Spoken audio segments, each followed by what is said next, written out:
اللہ فرماتے ہیں ہمیں پتہ ہے تم میں بہت سارے لوگ اس کا انکار کرتے ہیں، اس قرآن کو، اللہ کی کتاب نہیں مانتے. وَإِنَّهُ لَحَسْرَةٌ عَلَى الْكَافِرِينَ. لیکن یہ بات خوب اچھی طرح سمجھ لو کہ جو انکار کرنے والے ہیں آج دنیا میں پنپ رہے ہیں، عزت بھی ہے، شہرت بھی ہے، دولت بھی ہے، ان کی بات دنیا میں سنی جاتی ہے، لیکن انہوں نے ٹکر کس سے لی ہے؟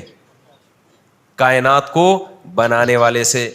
تو لہذا دنیا میں تو چونکہ یہ دارالامتحان ہے، ایگزامینیشن ہال ہے، آخرت میں یہ انکار حسرت کا سبب بنے گا، افسوس کا سبب بنے گا.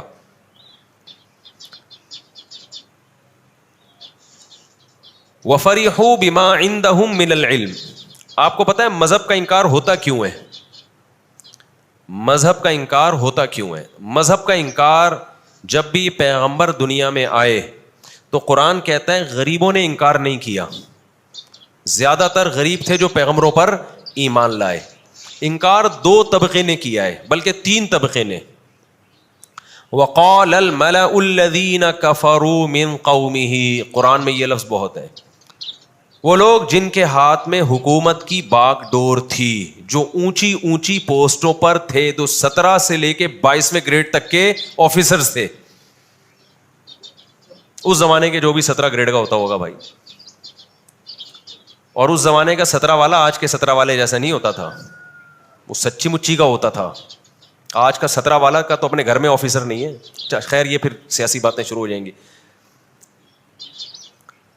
تو وقال الملا، قوم کے بڑے لوگوں نے انکار کیا ہمیشہ، جن کے ہاتھ میں حکومت کی باغ ڈور، جن کی بات سنی جاتی تھی، جن کی سوسائٹی میں کوئی ویلیو تھی.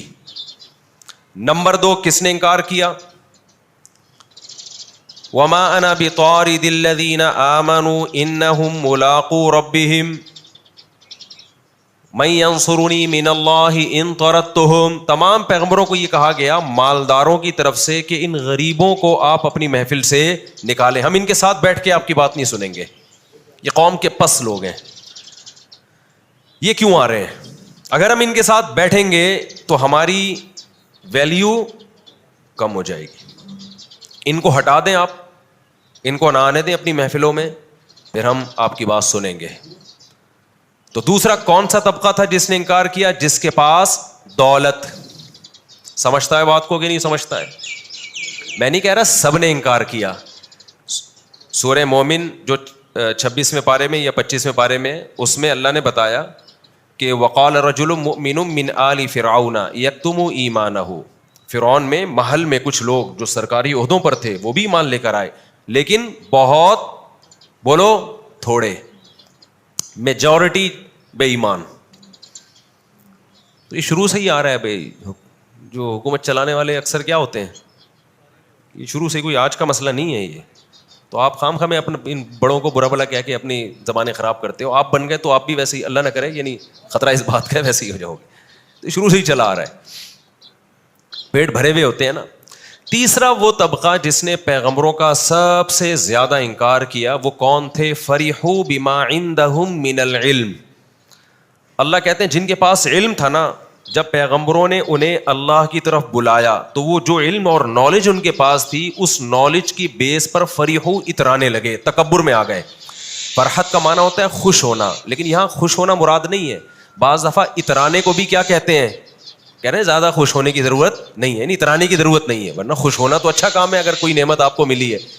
تو یہاں فرحت کا مطلب وہ فرحت نہیں ہے جو لڑکیوں کے نام ہوتے ہیں فرحت.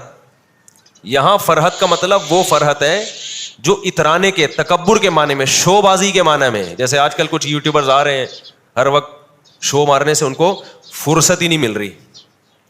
نیا نیا پیسہ آتا ہے تو بعض دفعہ آدمی اپنی اوقات بھول جاتا ہے. کچھ دن پہلے کسی نے مجھے میسج، میں نے وہ کیپ پہنی ہوئی تھی نا، نہیں تھی کیپ، ابے وہ کیپ جو ہوتی ہے یوں والی، اس کے اوپر کچھ اردو میں لکھا ہوا تھا. میں نے ان کو کوئی جواب بھی بھیجا اردو میں. انہوں نے کہا یار انگلش میں کیوں نہیں بھیج رہے آپ؟ تو میں نے ان کو بولا، میں نے کہ جب آدمی نئی نئی انگلش سیکھتا ہے نا تو اوقات بھول جاتا ہے. ٹھیک ہے نا. پرانے جو انگلش والے ہیں نا ان کو اس سے کوئی تکلیف نہیں ہوتی, اردو میں بھیج دیا, کیونکہ اس کو اردو آتی ہے تو بھائی میں اردو میں بھیج دوں تو آپ کو کیا مسئلہ ہو رہا ہے. یا شرٹ پہ اگر اردو میں لکھا ہوا ہے تو ان کو کوئی تکلیف, بھائی اردو میں لکھ دو صرف تم, اردو میں لکھ دو نا صرف تم, تو مطلب تو وہی ہے نا, اونلی یو, یہی ہوگا نا. تو لیکن نہیں, اردو میں نہیں, شرٹیں بھی آج کے دیکھو انگلش میں لکھی ہوئی ہے, تو اس پہ کوئی حرج نہیں ہے انگلش میں اگر لکھا ہوا ہو, لیکن اردو میں لکھا ہوا ہے اور کوئی آپ کا مذاق اڑا رہا ہے تو اس کا مطلب اس نے نئی نئی انگلش سیکھی ہے, یہ اپنی اوقات بھول گیا ہے. تو میں نے ان کو بھیجا, میں نے کہا آپ لگتا ہے کہ نہیں, کیونکہ پرانے کھیڑو جو انگلش کے ہم نے دیکھے ہیں وہ بات اردو میں کرتے ہیں, مجھ سے کم از کم کس میں بات کرتے ہیں, یا آپس میں جب سب اردو اسپیکنگ بیٹھے ہوں گے تو اردو میں بات کرتے ہیں. ہاں جا کے انگریز سے واسطہ ہو تو انگلش میں شروع ہو جاتے ہیں. وہ ہے نا ایک آدمی کسی کے پاس گیا, کہا کہ تجھے انگلش آتی ہے, اس نے کہا ہاں آتی, کہتے پھر اردو میں ہی بات کر. تو یہ ان لوگوں سے انگلش میں بات کرتے ہیں جن کو انگلش نہیں آتی. جن کو انگلش آتی ہے ان سے ان کی کوشش ہوتی ہے کہ ہم اردو میں بات کریں. یہ جنرل نالج کے لیے میں نے آپ کے سے کچھ چند معلومات شیئر کی. ہم اپنے ٹاپک کی طرف چلتے ہیں. تو 3 طبقات ہیں. وَفَرِحُوا بِمَا عِندَهُم مِّنَ الْعِلْمِ.